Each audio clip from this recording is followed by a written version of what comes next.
నమస్తే, welcome to NH TV. పాకిస్తాన్కి అబద్ధాలు చెప్పడం వెన్నతో పెట్టిన విద్య, అది జగమెరిగిన సత్యం. గతంలో ఉగ్రవాదానికి మాకు ఏం సంబంధం లేదు, ఉగ్రవాదం మాకు తెలియదు అని మాట్లాడినటువంటి పాకిస్తాన్ నేరుగా ఆ దేశ రక్షణ మంత్రి ఖవాజా మొహమ్మద్ ఆసిఫ్ ఒక టీవీ ఇంటర్వ్యూలోనే గత 30 సంవత్సరాలుగా మేము ఉగ్రవాదాన్ని పరోక్షంగానో ప్రత్యక్షంగానో మద్దతు ఇచ్చాం, ఒక డర్టీ వర్క్, ఒక చెత్త పని చేసాం మేము అమెరికా కోసం, బ్రిటన్ కోసం, యూరోపియన్ కంట్రీస్ కోసం అని ఒక టీవీ ఇంటర్వ్యూలోనే బాహాటంగా ఒప్పుకున్నటువంటి పరిస్థితి. డిఫెన్స్ మినిస్టర్, ప్రస్తుత డిఫెన్స్ మినిస్టర్ అండ్ మరొక మాజీ మంత్రి, పాకిస్తాన్ పీపుల్స్ పార్టీ చైర్మన్ బిలావల్ భుట్టో కూడా తాజాగా ఈ మధ్య చాలా పరుషంగా మాట్లాడాడు. సింధు నదిలో భారతీయుల రక్తం ప్రవహింపజేస్తామని మాట్లాడినటువంటి బిలావల్ భుట్టో తాజాగా అతను కూడా మాట్లాడుతున్నది ఏంటంటే, ఎస్, మేము ఉగ్రవాదాన్ని ప్రోత్సహించాం, ఉగ్రవాదులకి, ఉగ్రవాద సంస్థలకి ఆర్థికంగా, నైతికంగా మద్దతు ఇచ్చాం, కానీ ఇది క్లోజ్డ్ చాప్టర్. ఇప్పుడు అలాంటిది ఏమీ లేదు, దానికి మూల్యం చెల్లించుకున్నాం, ఇప్పుడు అలాంటిది ఏమీ లేదు. అలాగే లష్కరే తోయిబా కానీ లేదా జైషే మహమ్మద్ కానీ, లష్కరే తోయిబా మనందరికీ తెలుసు, హఫీజ్ సయీద్ టాప్ కమాండర్, అలాగే జైషే మహమ్మద్ మసూద్ అజర్, ఇలాంటి ఆనవాళ్ళేవి, ఈ సంస్థల ఆనవాళ్ళేవి ప్రస్తుతం పాకిస్తాన్లో లేవు అంటూ కూడా మళ్ళీ అబద్ధాలు చెప్తోంది పాకిస్తాన్, ఈ బిలావల్ భుట్టో. కానీ మనందరం ఈ మధ్యకాలంలో వార్తల్లో చూసాం, హఫీజ్ సయీద్కి 4 అంచెల భద్రతను పెంచింది. ఎందుకంటే తాజాగా పెహల్గాంలో జరిగినటువంటి దాడికి మాస్టర్ మైండ్, ప్రధాన సూత్రధారిగా భావిస్తున్నటువంటిది హఫీజ్ సయీదే. ఎందుకంటే లష్కరే తోయిబాకి అనుబంధ సంస్థ ఈ టీఆర్ఎఫ్, ది రెసిస్టెన్స్ ఫ్రంట్, ఇది రెసిస్టెన్స్ ఫ్రంటే దీన్ని క్లెయిమ్ చేసుకుంది, ఎస్ ఇది మేమే చేసామని చెప్పి ముందు క్లెయిమ్ చేసుకుంది, తర్వాత కాదన్నారు. బట్ అల్టిమేట్గా లష్కరే తోయిబానే ఇది చేయించింది ఈ రెసిస్టెన్స్ ఫ్రంట్ ద్వారా అనేది మనకు అర్థమవుతోంది. సో మరొకసారి పాకిస్తాన్ అబద్ధాలే చెబుతోంది. ఉగ్రవాదాన్ని మేము సంబంధం లేదని ఒక మాట అంటుంది, లేదు అప్పటికే మేము చేయించాం కానీ ఈ కారణాలతో చేసామని చెప్పి విక్టిమ్ కార్డు ప్లే చేసేటువంటి ప్రయత్నం చేస్తోంది. ఒక విధంగా అమెరికా సహాయం కోసం, బ్రిటన్ సహాయం కోసం, లేదా ఇతర దేశాల గ్లోబల్గా ఏకాకైపోయింది, ఒంటరి అయిపోయింది పాకిస్తాన్. ఆ దేశాల యొక్క సహాయం కోసం అడుక్కుంటున్నటువంటి పరిస్థితి కనిపిస్తోంది. ఈ నేపథ్యంలో భారత్ కూడా తన స్పీడ్ పెంచింది. ఇంతవరకు డిజిటల్ స్ట్రైక్ చూసాం, వాటర్ వార్ చూసాం, డిప్లొమాటిక్ స్ట్రైక్స్ కూడా ఇప్పటికే ఆ ప్రయత్నం అన్ని దేశాధినేతలతో ఇప్పటికే మాట్లాడడం జరిగింది. ఇప్పుడు ఫినాన్షియల్ స్ట్రైక్ కూడా చేస్తోంది. అది ఎలాగో ఈ యొక్క వీడియోలో మనం చర్చించుకుందాం. ఈ అంశాన్ని గురించి నాతో మాట్లాడడానికి జాయిన్ అవుతున్నారు రిటైర్డ్ లెఫ్టినెంట్ కల్నల్ వివి రావు గారు. రావు గారు నమస్తే అండి. నమస్తే. నమస్తే. మరొకసారి పాకిస్తాన్ వక్రబుద్ధి, చింత చచ్చినా పులుపు జావదన్నట్టు కుక్కతోక వంకరలాగా మళ్ళీ మళ్ళీ అవే మాటలు, బిలావల్ భుట్టో కామెంట్స్ని, డిఫెన్స్ మినిస్టర్ కామెంట్స్ని ఎలా చూస్తారు? మనం ఈ విధంగా చూడాలండి. ప్రస్తుతానికి వాళ్ళు చాలా డెస్పాండెన్సీలో ఉన్నారు. ఎప్పుడైతే ఈ మన గవర్నమెంట్ ఈ పహల్గాం అటాక్ మీద చాలా సీరియస్ యాక్షన్ తీసుకోవడం మొదలుపెట్టిందో, ముందర వాళ్ళు ఏమనుకున్నారంటే బహుశా ఒక ఎయిర్ స్ట్రైక్ ఏదో టెర్రరిస్ట్ క్యాంప్ మీద చేసి వెళ్ళిపోతారు, అక్కడతోటి సమస్య పోతుంది, లాస్ట్ టైం 2019లో అయినట్టుగా అనుకున్నారు. కానీ ఎప్పుడైతే మనం ప్లేట్ మార్చి వేరే యాంగిల్లో, డిప్లొమాటిక్ యాంగిల్లో ఎక్కువ వెళ్ళామో, ప్రస్తుతానికి ఇంకా మన మిలిటరీ యాంగిల్ ఓపెన్ చేయకుండానే డెస్పాండెన్సీ ఒకటి వచ్చింది. తర్వాత ఏంటంటే బెలూచిస్తాన్లోను, ఎన్డబ్ల్యూఎఫ్పిలోను డైలీ అటాక్స్ అవుతున్నాయి. యావరేజ్ని 15 to 20 కనీసం పాకిస్తాన్ సోల్జర్స్ పోతున్నారు, అందులో డౌట్ ఏం లేదు. వీళ్ళని అంటే టీటీపీ, తెరికే తాలిబాన్ పాకిస్తాన్ క్యాడర్స్ని బెలూచిస్తాన్ లిబరేషన్ ఆర్మీ, మళ్ళా ఇంకా ఉన్న చిన్న ఆర్గనైజేషన్స్ని కూడా పాకిస్తాన్ ఏమంటుందంటే టెర్రరిస్ట్ ఆర్గనైజేషన్స్ అంటుంది. ఈ టెర్రరిస్ట్ ఆర్గనైజేషన్స్ మా దేశాన్ని అన్స్టేబుల్ చేయాలని చూస్తున్నారు. ఆఫ్ఘనిస్తాన్ నుంచి సపోర్ట్ తీసుకుంటా, లేకపోతే ఇండియా నుంచి సపోర్ట్ తీసుకుంటా, దీనివల్ల మేము టెర్రరిస్ట్ యాక్టివిటీస్కి విక్టిమ్ అయ్యాం. మేము అంతకుముందు యుఎస్ఏకి, వెస్ట్కి హెల్ప్ చేసాం. ఆఫ్ఘనిస్తాన్లో రష్యన్ కమ్యూనిజము ఇవన్నీ ఎల్లార్జ్ అవ్వకుండా దాదాపు 30 years పనిచేసాం. ఇప్పుడు మా కంట్రీలోనే టెర్రరిజం వచ్చింది, మాకు హెల్ప్ చేయండి అంటారు. కానీ కాశ్మీర్లో టెర్రరిజం మీద మాది రోల్ ఉందని ఇప్పుడు వరకు ఒప్పుకోవట్లేదు. ఎప్పుడైతే 21లో మన ఇది ఆర్టికల్ 370 తీసివేయబడ్డదో, అప్పుడు ఏం చేశారంటే ఈ రెండు టెర్రరిస్ట్ ఆర్గనైజేషన్లు బయట నుంచి వచ్చినట్టు కనిపించకుండా వాళ్ళ క్యాడర్స్ ని తీసుకుని ద రెసిస్టెన్స్ ఫ్రంట్ అని పెట్టారు. ఈ రెసిస్టెన్స్ ఫ్రంట్ అన్నది కేవలం పేపర్ మీద మాత్రమే ఉంది. Actual cadres LET and JEM main గా ఉన్నారు. కొంతమంది హిజ్బుల్ ముజాహిదీన్ అంటే ఏంటంటే జమ్మూ కాశ్మీర్ పాత సిటిజన్స్ ఎవరైతే ఉన్నారో వీళ్ళు హిజ్బుల్ ముజాహిదీన్ క్యాడర్ కింద లెక్కెడతారు. వాళ్ళతో పాటుగా కలిపి ఈ రెసిస్టెన్స్ ఫ్రంట్ అంటున్నారు. అలాగే వీళ్ళు రెసిస్టెన్స్ ఫ్రంట్ అన్న తర్వాత వీళ్ళు కరెక్ట్ గా చేస్తారా లేదా అన్న డౌట్ వచ్చి ఎక్స్ ఎస్ఎస్జి క్యాడర్స్ ని వాళ్ళని ఆర్మీలోంచి బయటకు వెళ్ళిపోమన్నట్టు వెళ్ళిపోయి, కానీ వాళ్ళకి పే అండ్ పెన్షన్ అన్ని ఆర్మీ వస్తూ ఉంటాయి త్రూ వేరియస్ అదర్ మీన్స్. వాళ్ళని కూడా ఈ టీమ్స్ తోటి ఇండక్ట్ చేయడం మొదలెట్టింది. కంట్రోల్ తీసుకుని వాళ్ళు కండక్ట్ చేస్తున్నారు. దృష్టిలోనే మనం పహల్గామ్ తీసుకుంటే అక్కడ కనిపించిన 3 టెర్రరిస్ట్ ఫోటోగ్రాఫ్స్ క్లారిటీ తోటి చూస్తే ఏంటంటే వాళ్ళు లోకల్ టెర్రరిస్టులు కాదు, పాకిస్తాన్ ఎస్ఎస్జి టెర్రరిస్టులు, హైలీ ట్రైన్. వాళ్ళు కమ్యూనికేషన్స్ లో స్పెషలిస్టులు, ఐఈడీస్ లో స్పెషలిస్టులు, కూల్ అండ్ కామ్ ఆపరేషన్స్ చేయడంలో కూడా చాలా నేర్పరితనం చూపించారు.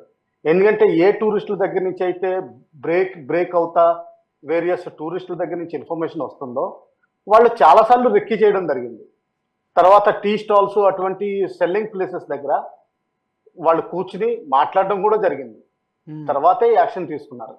అంటే 100% మన క్లారిటీ తోటి ఉండొచ్చు ఎక్స్ ఎస్ఎస్జి క్యాడర్స్ కానీ ప్రస్తుతం ఉన్న ఎస్ఎస్జి క్యాడర్స్ కానీ ఈ ఆపరేషన్స్ ని కంట్రోల్ చేస్తున్నారు. అంటే ఏంటంటే ఈ ఆర్డర్స్ ఐఎస్ఐ నుంచి వచ్చినాయి.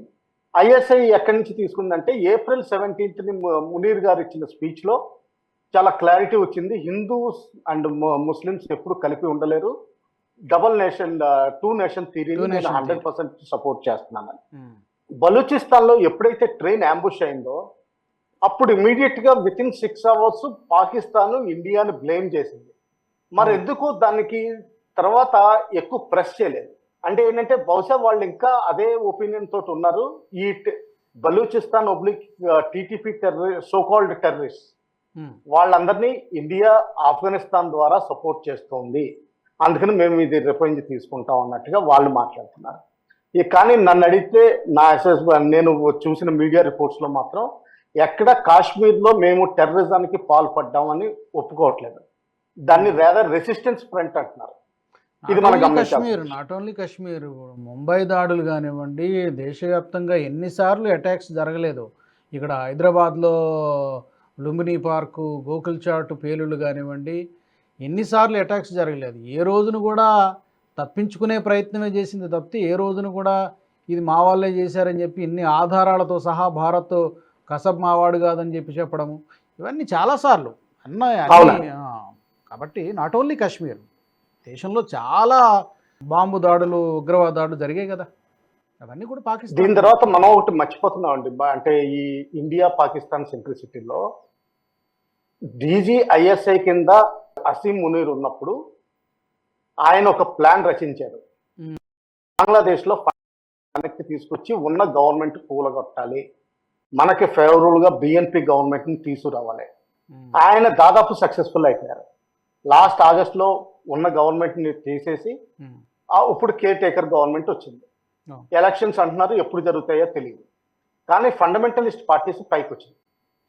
దాంతో పాటుగానే నిన్న ఈరోజు స్టేట్మెంట్స్ చూస్తే ఫస్ట్ వాళ్ళ ఫారిన్ మినిస్టర్ ఇండియాకి పాకిస్తాన్కి మీడియేట్ చేస్తానంటున్నారు.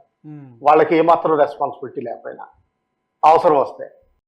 ఈ రోజు వచ్చిన రిపోర్ట్ ప్రకారం అయితే ఒకవేళ ఇండియా పాకిస్తాన్ మీద యుద్ధానికి దిగితే మేము ఇక్కడ నార్త్ ఈస్టర్న్ సిస్టర్ స్టేట్స్ లో మేము కూడా దిగుతాము బంగ్లాదేశ్ అని స్పష్టంగా చెప్తోంది. దానికి చైనీస్ హెల్ప్ అడుగుతోంది.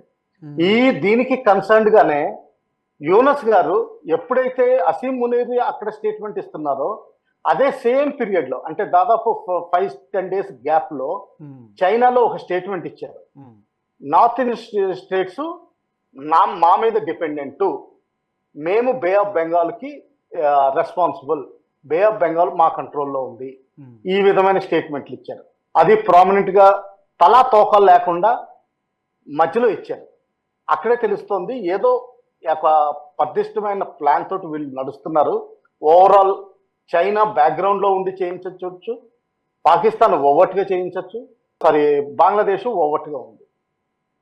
అలాగే ఎప్పుడైతే ఈ పహల్గామ్ అటాక్ అయిందో దాని తర్వాత Pakistan defence minister Bangladesh ministers తోటి మాట్లాడడం జరిగింది.